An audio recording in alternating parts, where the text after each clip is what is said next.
See, the magic trick is that people who are watching the recording will think that it's interrupted. The people who are watching the stream though, I just stopped the second I cut the recording. That's the fun part. That's where we get the good laughs, the good gaffs. Okay, let's hope to God that we don't get anything too weird here. Chapter 2, babyhood, any percent. I need some chill tunes. Okay, I need some chill beats. While we're doing this, I'm gonna go.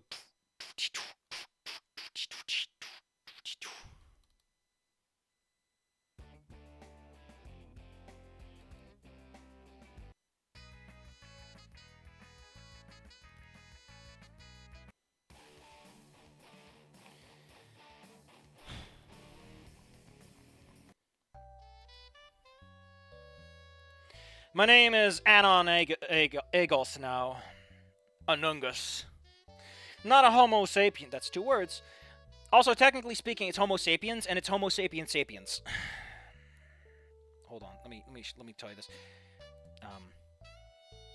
Oh, really? It's not Homo sapien sapiens? Oh, no, that's the term for super evolved humans. That cool science fiction uses. But it is Homo sapiens. It's 2 separate words, and there's an S. I'm sorry to tell you, buddy, but we're gonna have to look at this in Espanol. There is no Espanol version of this. So, gonna have to bring out the translator and see if, Un hombre sabio. But that's not Homo sapiens. You're pulling my leg there, Wikipedia, and Google Translate. Consider my leg firmly pulled. Well, let's just move on with our lives, and let's not get too onto it. A compy, never destined to be above 5 feet. Wait, no. Not a human sapien, but a Compsognathus. Sompognathus. Jesus. Anon, please, I need to say your name. Compsognathus. Compsognathus. Compsognathus. But a Compsognathus, or how a certain Albanian stockbroker form would declare it. A compy, destined to never be above 5 feet. I mean, were you above 5 feet as a human? How much do those things affect each other? Like, I want to write a few reincarnation fics and kind of play with the core concept of, like, coming back, you know, in funny ways. There are 2 broad ideas I have in mind. One being more serious kind of character, who plays with the idea of, like, powerful gods only do stuff because they're bored. And it's more complicated than that. And the other is you get reincarnated, but you have to put up with Ophinia. She's the one who has her big fat hands on the reincarnation machine. She's like, hey, what do you want, buddy? And whoever is in that room is gonna be like, what the fuck do you answer to that? What would you say to the reincarnation person with their big fat meaty hands on the levers? What would you tell them? Because defining a life is complicated. And I was being held by my new mom. And I was being held by my new mom. That should be while I was being held. I feel that flows a bit better. My eyes silently filtering between her and my new dad. My new parents, giving me looks of pure joy and happiness. Unfortunately for them, the feelings are not entirely mutual. Not because I was pissed or anything, but rather because I was still in complete shock by the fact that I came out of someone's vagoo. We're gonna have to censor that. I'm sorry. I'm willing to say fuck shit, dipshit, and motherfucker on live YouTube streams, but I will not show you the word vagoo. Not to mention what they did to the court. I mean, admittedly, it depends on your parents. They might plant it and put a tree on top of it.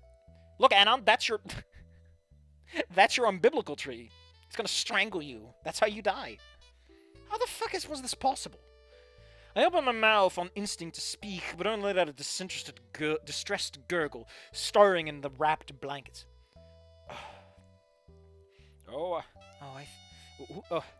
I think he's hungry.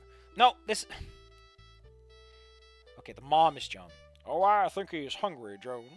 My mom, now revealed to be Joan, smiled warmly, brushing away her long, curly brown hair to reveal the fold of her hospital gown. You probably should describe if it's a hospital gown or not, because, like, pretty sure once you go into that, she did... Man, when you give birth, there's so many options. You can go into a cool bath. You can get 1,000 pounds of morphine jabbed directly into your spine, and it'll still hurt like hell. I mean, any effort you can make to vaguely imagine what giving birth is like. I imagine that it's, it fucks your brain. It is like getting hit in the head with a sledgehammer. And not only do you live, but the sledgehammer's still hurting. The whole way through. It just goes clean through like a ghost. A sudden feeling of dread overcame my time being as I was still wrapped up in the bundle. That's called being swaddled.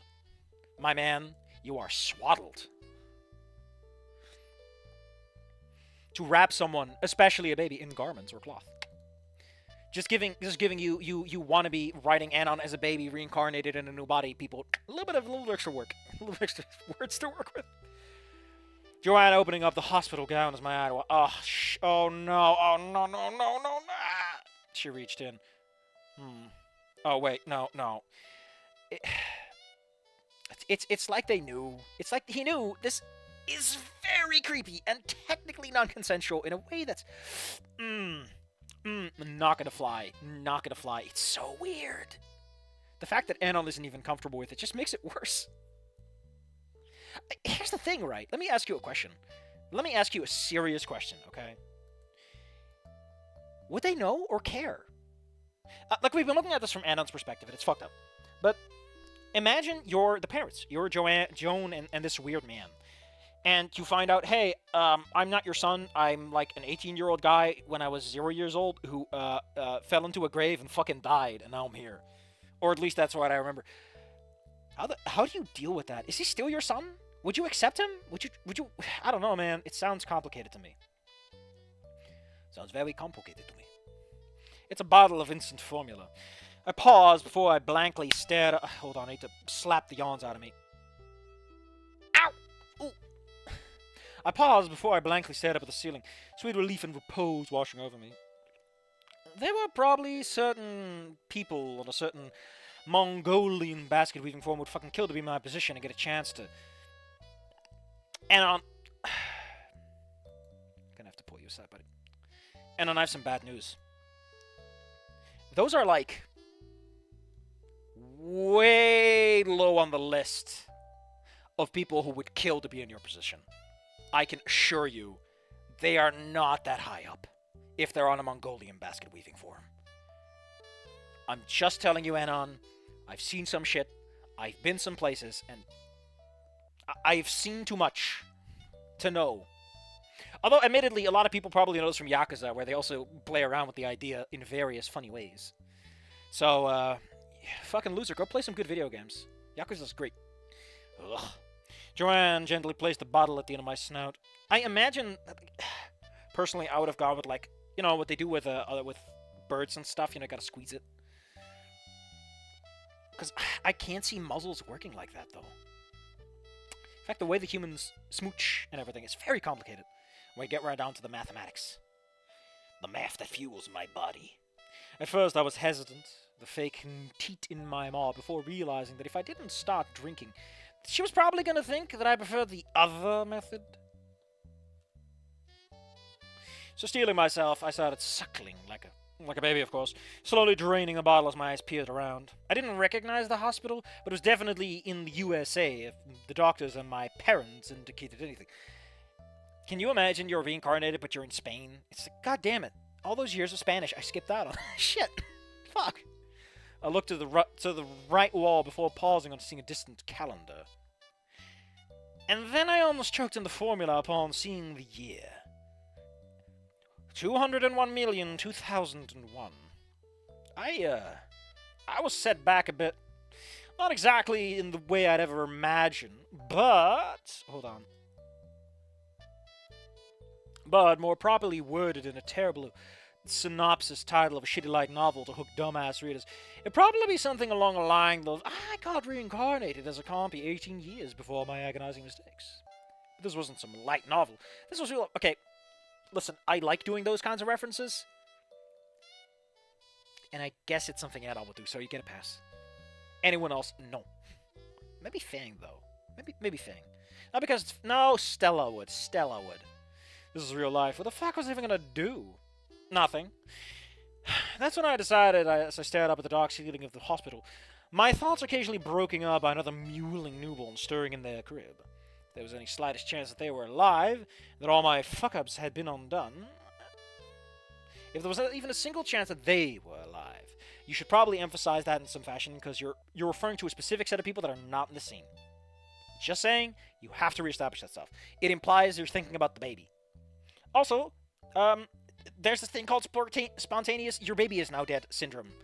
And, I hope to God you can avoid that, Anon. Because it just fucking happens. Probably because babies are fucking stupid, and their brains are fucked up. Man, terrifying to think about. And all my fuckers have been done, then I was going to do absolutely nothing with a second chance. I will be, and remain, a nobody. But everybody gets to live, or better yet, live. But everybody gets to live. Or better yet, live without having someone they love taken away from them. Fang won't... Fang will be somebody without me. I'm content with that. I should stir myself into a better position. Fresh tears beginning to fall down my face and onto my scaly cheeks. I attribute it to the downside of being a baby. I only realize I'm just lying to myself. That hurt. It hurt, knowing what I had to do. But I had to do it. I do it 100 times over for everyone. All I had to do was never try. My parents took me from the hospital the next night. The car pulls into the right side of a cul-de-sac. Garage door opening up on a big 2-story suburban house, showing off a clean and tidy garage, not like the hoarding mess that was my father's. My dad, now I know to be Edward after he and Joanne. Her name is Joanne. Or Jane? Are those related? Like Edward Ed, Joanne Jane. I don't know. As discussed on the way here, clambers out of the driver's side to open the door for my mother, unfastening her seatbelt as she rose up from her seat, bringing me inside as Dad turned on the lights. I think it's really weird how fast you're to adopt these people as your parents, Anon. I mean, I guess in a literal sense they are, like, blood relations. The connection's there, but whatever. Holy raptor Jesus. I won the birth lottery, which is pretty fucking impressive when you get right down to it, Anna, because there are a lot of Americans who have jack shit for cash. I'm just saying, Anon, statistically speaking, you're cheating a little bit.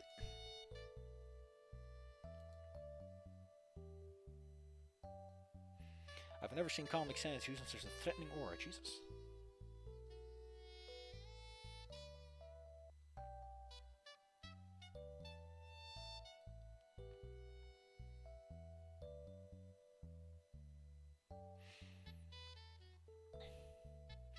Man, why are people arguing about Transformers? I don't know. Stop yawning. Stop yawning. Let's move on. I won the birth lottery. The entire house is a cross between pristine and homely, with marble kitchen countertops, glistening wood floors, decorative paintings, the works. Which made me think that there had to be a catch in this whole deal somewhere, knowing it was too good to be true. My eye suspiciously scanned my dad first as he went upstairs. Maybe he was a raging alcoholic? Or would be at some point. I mean, you got 18 years for the fuck up. And my mom, possibly a heroin addict behind closed doors, just ideas of how this lifestyle was going to balance itself out. Oh, they were both vegan, despite compies being carnivores. God, I hope not anything but that. Like, a lot of people tend to miss out on the fact that if you're a different species, your taste buds are different. Like, are you gonna miss the taste of chocolate? I'd miss the taste of chocolate. I'd kill myself. Suicide taken instantaneously. I'm a photographic genius if I do so myself. We arrive at a room at the end of the upstairs hallway, opening a door to a blue-painted bedroom. I quickly came to realize that this was meant to be my room, filled to the brim with toys and other kiddie devices, with my crib close to the door. I am put inside the crib, staring upward at the extravagant light projector with rocket ships and stars for me to play with. Not that I ever will, unfortunately for them, leaving me to wonder if they'll ever know that some loser nobodies are playing the mind of their sweet baby boy. Maybe there never was one. Maybe when you fucking died in that hole, like there was an open vacancy, and it was like, yeah, this soul's gonna do, and they just hurled you in there, buddy. The universe was like, I don't care, someone's gotta go in there, and you're dead.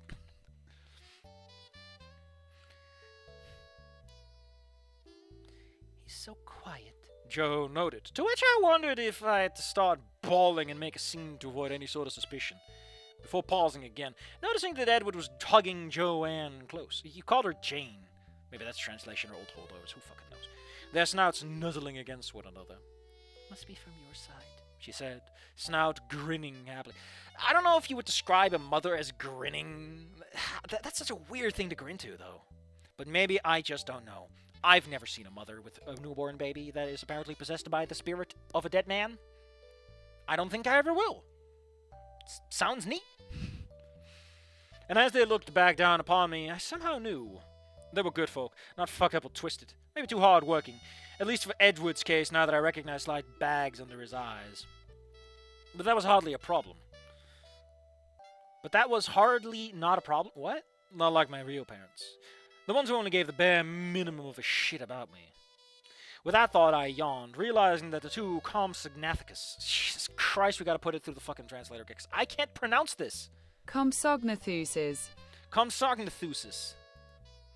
Realizing that the two Compsognathuses had left the room, slightly shutting the door, one of those old-ass baby monitors hung against my crib to remind me of the current year. And with nothing else to do but stare into the darkness, I quickly fell asleep. Days turned into weeks, weeks turned into months. My 80% glitchless speed when babyhood proceeds. First step, crawling.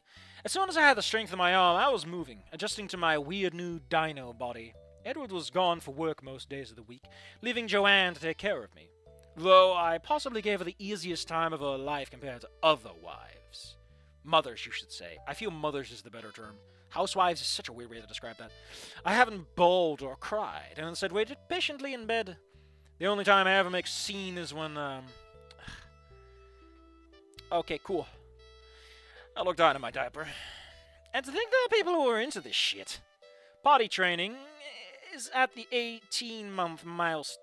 Oh, wait, no, he's describing this differently. Potty training at the 18-month milestone ASAP. The only problem being that Edward and Joanne won't let me go into any of the bathrooms, keeping the door closed. Fair enough. Babies are known to snack on liquid bleach because they're fucking stupid. But I can't help but get frustrated how helpless I feel. Not emotionally, but physically. Bit of crutch, at least. I get to one side of the bed before seeing some soft caveman ragdoll. Oh, what's that? What did Anon find for Mama? Joanne says in a kitty voice, kneeling close by. The dissonance between, like, the mother, and then I go to Anon's big man voice. Having obviously placed the toy there to keep me active and take advantage of my perceived lack of object permanence. I resist the urge to roll my eyes before remembering that I'm supposed to be their kid, and, kind of made me feel guilty. Because I wasn't whatever hopes and dreams they had for me. I would have to ignore it. Oh, wait. Welcome to peak. You call this peak? You call this peak? So far, it's been a hell of a fucking ride, and I don't know if it's peak. Because I wasn't. Whatever hopes and dreams they'd have for me, I would have to ignore it. They'd be sad, disappointed, angry even. But it'd be better for everyone this way. That is a hell of a mentality to hold on to for 18 years, my man. 18 years of parents, of schools, of... I doubt you can hold on to that, Anon. Like, a lot of adults are like that because they never get birthdays. You're going to have Christmas and birthdays. They're going to take you on Halloween trips. They're going to make you look for eggs at Easter. You are not allowed to sit there and be a sad sack. I'm sorry to tell you. Especially if they're good parents, which they seem to be. I'd be a nobody in the background and just move through life without thinking about it. I pick up the toy, staring at it for a moment. Kinda reminded me of Principal Spears. He was at the funeral. I put the toy back down, looking away, before seeing the concerned look of my mom, prompting me to blink. I love the idea that he's like, I forgot that I have to blink consciously. The automatics haven't taken over yet. Shit. Maybe for them, I guess I could put in a little bit of effort. I don't want to endorse them, but I don't want to make them think I'm a burden either. So I take the caveman toy and, clenching my nubby claws, I toss him over as far as I can. Bah! I yell a war cry in the ancient tongue of baby speech. That seemed to get a pleasant reaction out of her. Joanne's face is beaming. That's not really a comma. That's like a semicolon. You need a Lincoln word there, buddy. Uh-oh. Bad? She then checked her watch. Oop. Time to feed you. She reached forward, my body tensing up, still not used to the prospect of just being picked up and plopped down, which is exactly what happens when I ended up in the high chair. She then moves off to the kitchen, opening the fridge to produce a sealed cup. The food situation also got an upgrade, going from formula to actual baby food. As in baby food meant for carnivores. And unironically, it actually tastes pretty good. Actually growing up as a carnivore, I guess. Joanne scoops up some of the gelatinous and soft meat stew into my opening snout as I eat in the high chair, making sure not to make a mess as she goes for another spoonful. You know, Anon, you say some people are into this, but can't help but notice you're not that I mean, to be fair, he's been out for like months. This poor man has been putting up with this for months. Pats for Anon. Be careful though, he's just a little man at this point. He's just a little fella, okay? You can punt him through a football goal at this point in time. About 12 months go by. I'm finally able to walk somewhat and speak. Not very much, just simple words at the moment. It's like my maw isn't caught up to my brain yet. I imagine that would feel kind of numbing. You know, it's like your jaw's numb or like very clumsy. So I don't push it. But I do remember the first day I spoke and how accidental it was. Kawash. It was the name of the literal brand of baby food they fed me. I was just trying to pronounce it in my head out of boredom until the wide-eyed look of my mother indicated that I'd actually said it out loud. I feel like actually works a bit better than accidentally. Edward was home during all the excitement, alerted by Joanne's excitement. Again, the Jane thing just trips me up the more Joanne sticks. It happens, you know, like Oliver wasn't even called Oliver for a large portion. He had a different name, but I was like, whoops, that name's someone else's character. That wouldn't work. Everyone would fucking call me out on that shit. I think it was Robert. We already have Misty Roberts, and it's such a like Oliver works a bit better. Feels a bit nicer. Actually, I guess that depends. Having Edward was home during all the excitement, and when he was alerted by Joanne's Edward was home during all the excitement, alerted by Joanne's excited calls, having put down the newspaper he'd been reading and going over to pick me up, exuberantly trying to get me to say their names. So I endorsed them. I think you mean enabled. I think he's trying to say like enabled, like you're kind of giving them something to make him feel better. So I enabled them with a typical dada and a typical mama, which has nothing to do with the fact that those are the easiest fucking things for a baby to say. I personally subscribe to the theory that dada and mama are universal because they are just the sounds that babies make. And people are like, oh, he means mom and dad. It's like, no, the baby's just making fucking noises at this point. You fucking arrogant assholes. You parents. How dare you know your baby better than I do? A random stranger. I will not have this. I have a degree. It's something. That made that day, hell, it might have made the whole week. But this day we had guests. I forgot what the name of the celebration was. All I knew that it was the last day of the warm season, summer's end. And it was something that the dinosaurs held sacred. So I sat in the backyard beside the lawn chair atop the grass, given toys to occupy myself. The grill planted with various barbecue meats and a giant portable pool set up with a few older children splashing inside with glee. My grandparents were looking... Why are you putting that between quotation marks? You're already calling them your mom and your dad. You're already, like, why are the grandparents a step too far, is what I'm trying to say, right? I get the point, is like, they are not my real grandparents, but it feels weird to cherry pick in this context. I'm just saying, Anna, you're being a bit... You're being pedantic. And we don't like pendants. Pendants? No, that's a necklace. Pedants around here. They were from Joanne's side, as Edward's parents had already passed away. Damn! My grandpa, Mike, was a tall what the hell? He sounds like a medicine. Therizinosaur. Therizinosaur, with long claws. And my grandmother Melissa was, of course, a One of these days, Luigi. Compsognathus. Was a Compsognathus, like my mother. Their scales slightly wrinkled with age. It's all sloppy and floppy. Don't floppy that copy.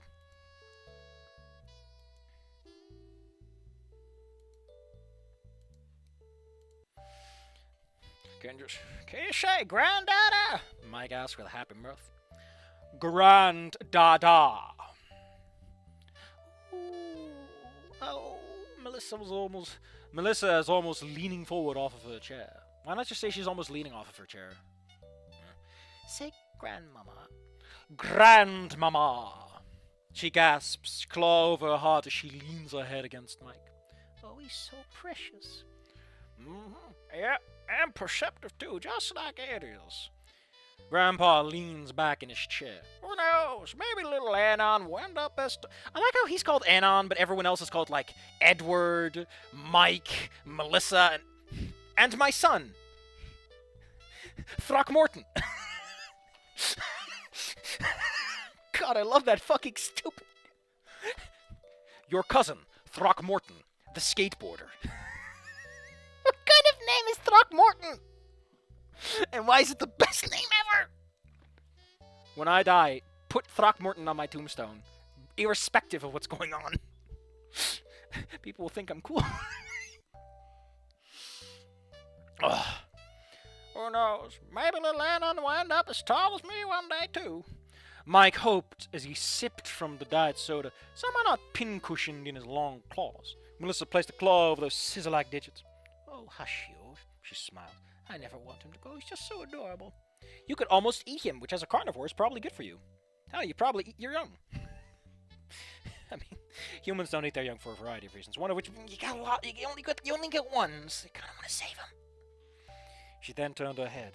Did you see it? Your brother Frank was here. I prefer it if he wasn't, Mike grumbled. The toughened demeanor and narrowed eyes reminded me of someone. Someone who was possibly hurt the most by me. I tuned that out instead of wondering what was the family drama before. You probably should put a comma there. Before looking around the party and towards the other I promise one of these fucking days. Therizinosaur. Towards another therizinosaur who was currently helping himself to a bowl of salad. His long claws somehow able to pick up This is a long sentence. Yeah, might want to cut it up. My grand-uncle, who I assumed to be, seemed to notice me staring, his black beak lightening up. Hey, you must be Joanne's little dyke. Frank spoke as if I was expected to understand. I did, of course, but I wasn't going to make that known, as I tilted my head with a blank expression. Wow, you're quite the actor, Anon. Or maybe it's because he's a stupid baby. Yeah, she really did make the cutest kid. A real central scrutinizer, Frank said with a smile. How about we don't bother with these characters and voices, because I just realized I don't know who of these are going to come back. I know, my grandmother exclaims in excitement. Did you bring your guitar, Frank? Oh, no, he's one of those guys. Nah, not this time. Left it in Joe's garage. Mike let out something between a grunt and a sigh of relief, Frank already moving back to the table to grab more salad, as Melissa turned her head to him, an angry pout on her age scales. So again, like, when you grow up, do people just teach you all the dinosaurs? Personally, I'd imagine that if you do this, society would just be like, it doesn't fucking matter. It's not relevant. Unless there are big cultural things, which there can't be, because they very much downplay that.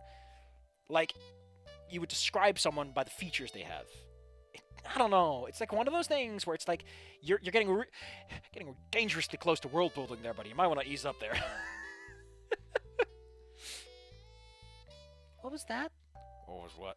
Can't you just be happy for your brother? My grandfather paused before defending himself. They won't call the cops because he was playing too loud.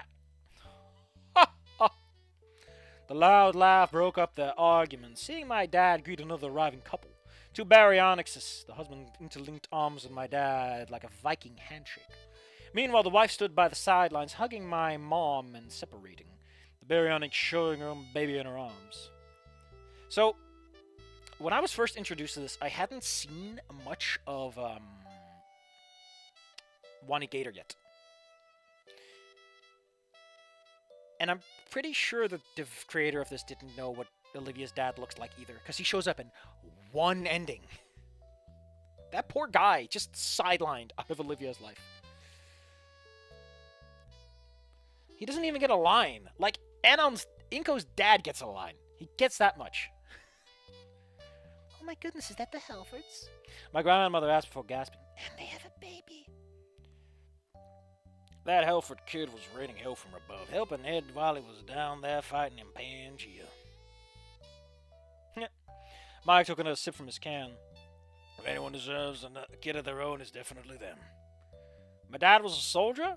Really could have fooled me with a scrawny build and round glasses.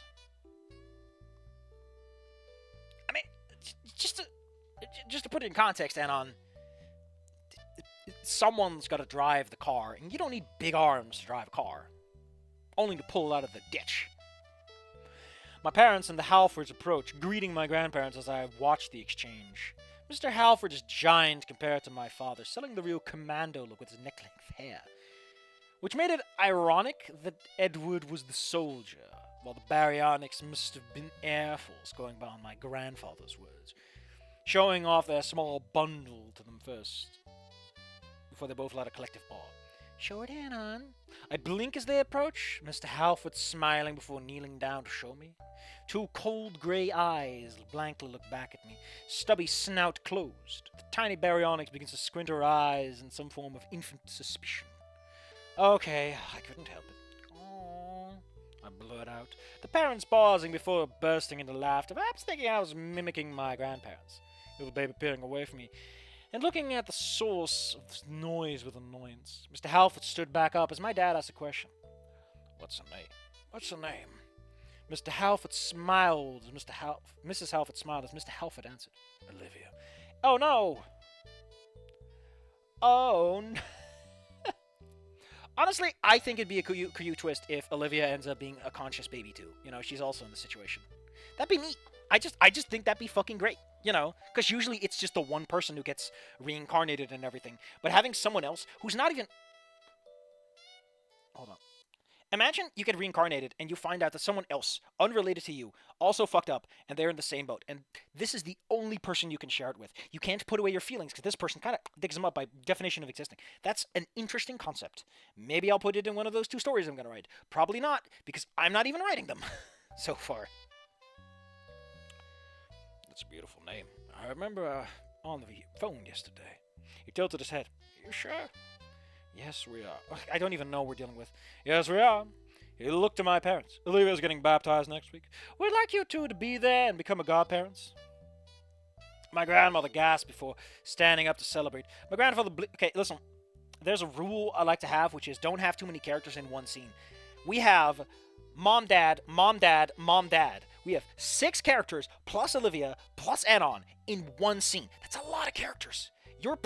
A principal cast of like 7 characters and 4 mains can fit in this one scene's worth of people. There's a reason why you break those things up. It's fine in visual media like a cartoon or a movie or a radio play because it's easier to identify voices, but in writing it gets a bit complicated.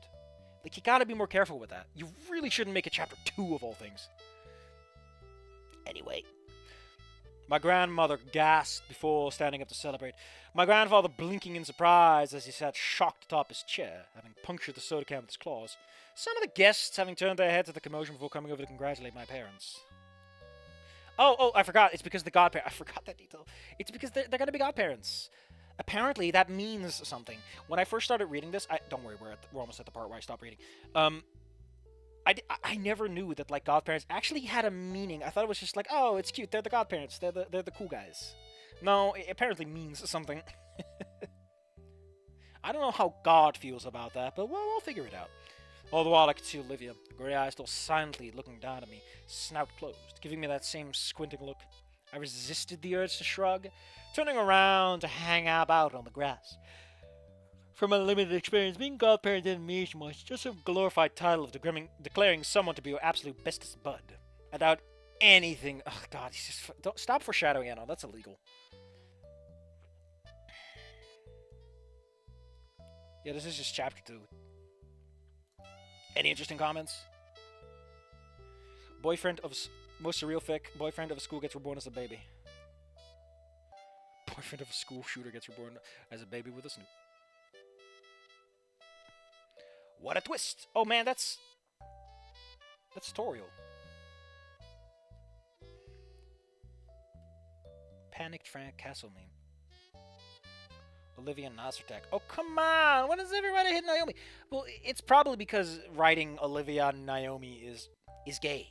It's very gay. Besides, Olivia is for Inko. Makes me wonder if Inko will appear. My man, I got something bad to tell you. Man, this guy is so upset about Naomi. I think it's the same guy as the last chapter. He's like, man, why are you guys shitting on her? Let's see.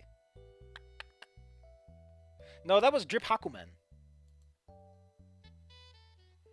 I feel like I baited you there. Don't forget. I mean, it's kind of awkward to be paired off if you're... 'cause I know that Olivia...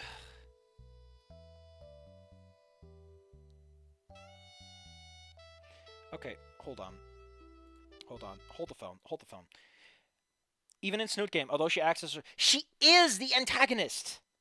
Okay? Listen, antagonist does not mean villain. It does not mean you're a bad person. It means you oppose the protagonist. Okay? The antagonist is working against or somehow opposes the good guy, the protagonist. You can be an antagonist and be the good guy in the story. Be the hero. If the villain is the protagonist, then the antagonist has to be a hero. What are you thinking? That's not what that word means.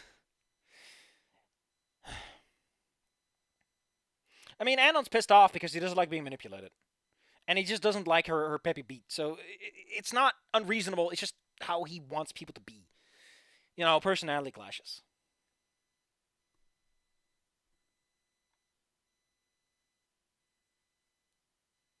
She got shipped with Nasser a lot during her days as an OC. Prototype Olivia? What? Ugh. Olivia in this universe? No way. She's growing a human to dwarf dino. Isn't really... Anungus. Pretty short-lived.